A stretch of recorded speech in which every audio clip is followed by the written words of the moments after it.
Hello students, आज की class में जो टॉपिक अब हम करेंगे वो हम करेंगे हमारा माइग्रेशन। माइग्रेशन क्या होता है?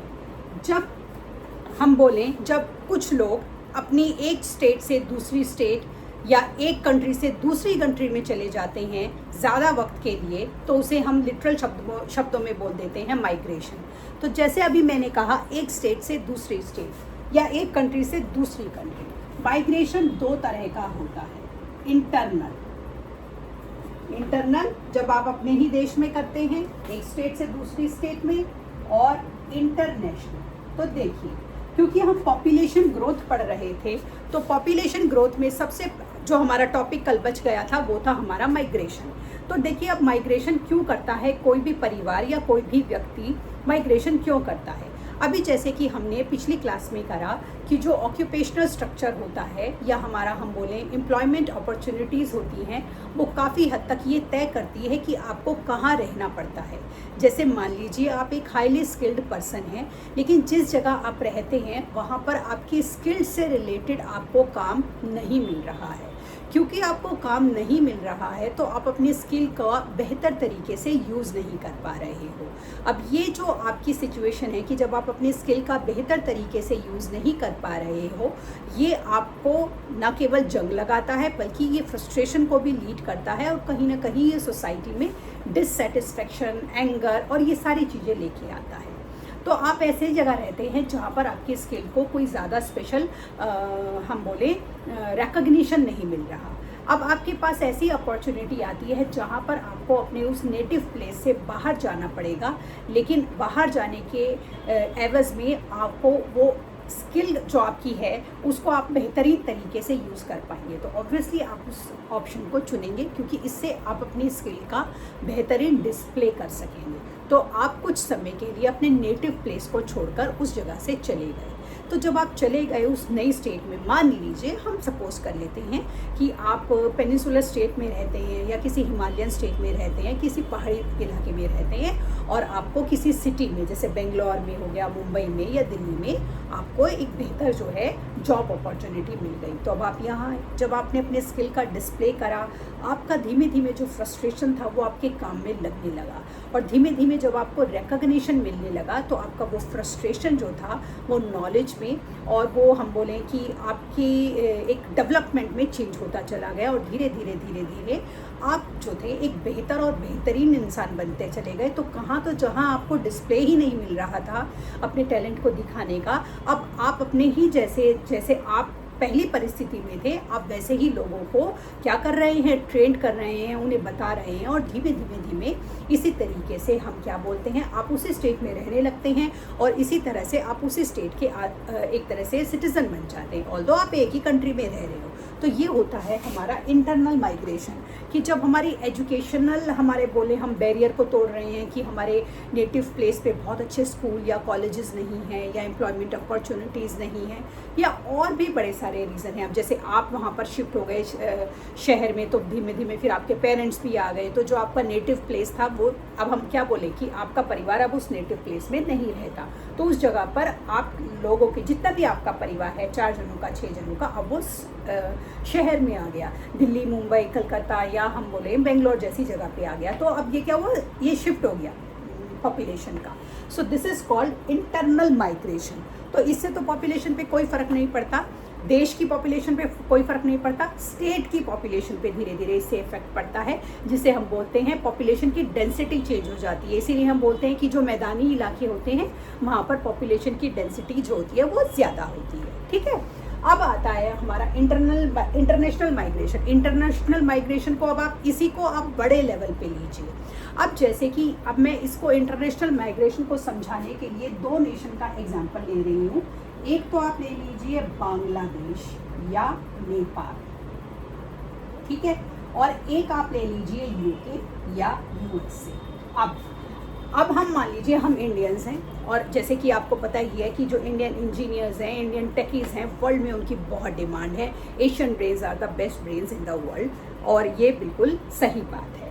तो अब आप देखिए कि मान लीजिए आप ऐसे ही एक टेकी हैं, और आपको अपने देश में लग रहा है कि आप बहुत अच्छी जगह फर्म में काम कर रहे हैं, बट स्टिल आपको ये लग रहा है कि आपको अपने देश में वो एक रिकॉग्निशन या हम बोलें कि एक वो रुतबा नहीं मिला जो कि जिसके कि आप नेचुरली हकदार हैं आपको, क्योंकि लगता है कि हमारे देश में इतने बेहतर जो बोले कि ऑर्गेनाइजेशंस नहीं हैं।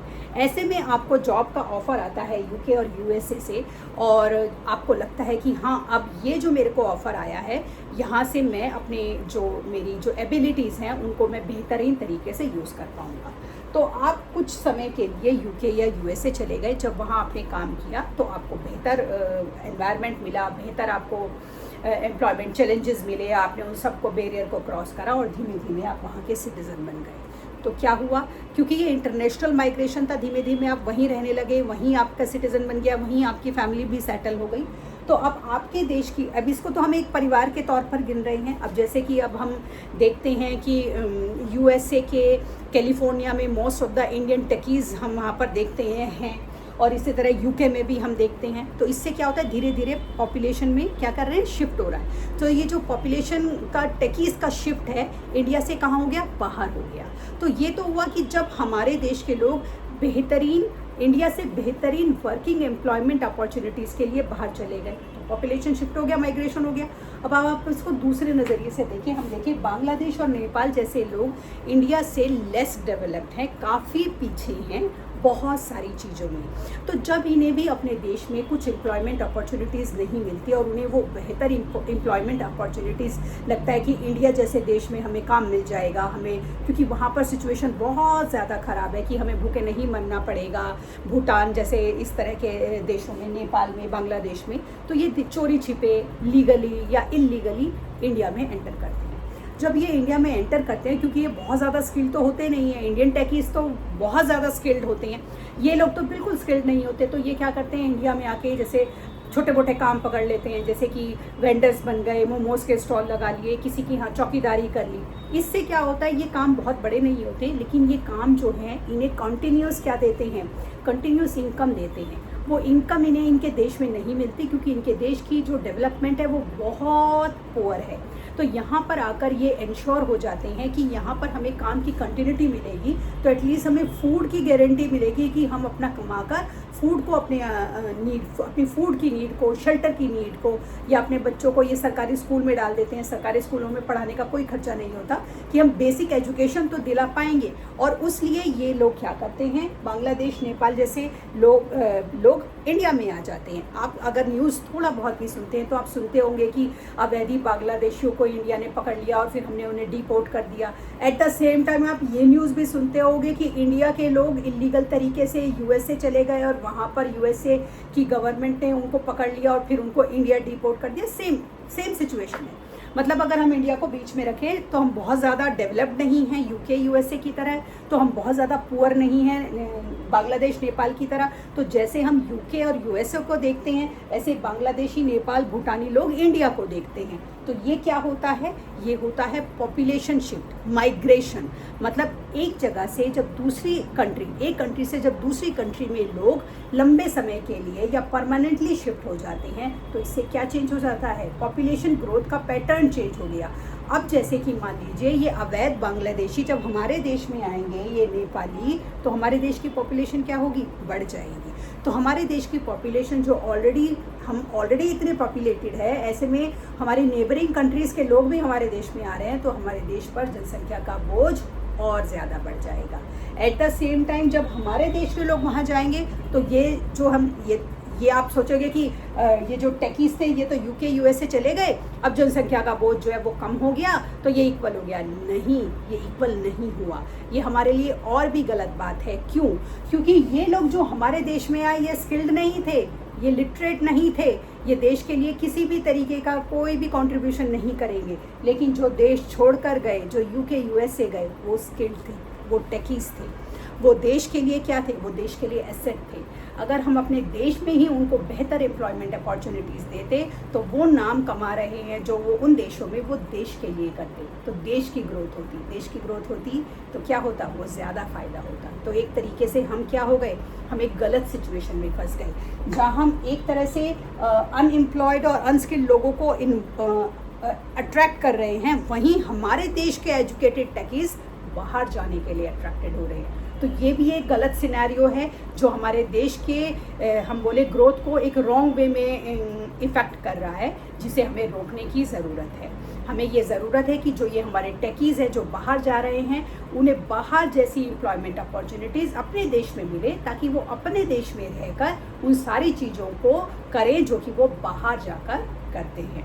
तो इस तरह से माइग्रेशन का पॉजिटिव और नेगेटिव दोनों ही तरह का इम्पैक्ट जो होता है किसी भी इकोनॉमी पर हो सकता है। तो आज की क्लास में इतना ही, आगे का टॉपिक कल की क्लास में करेंगे। तब तक के लिए शुभ रात्रि।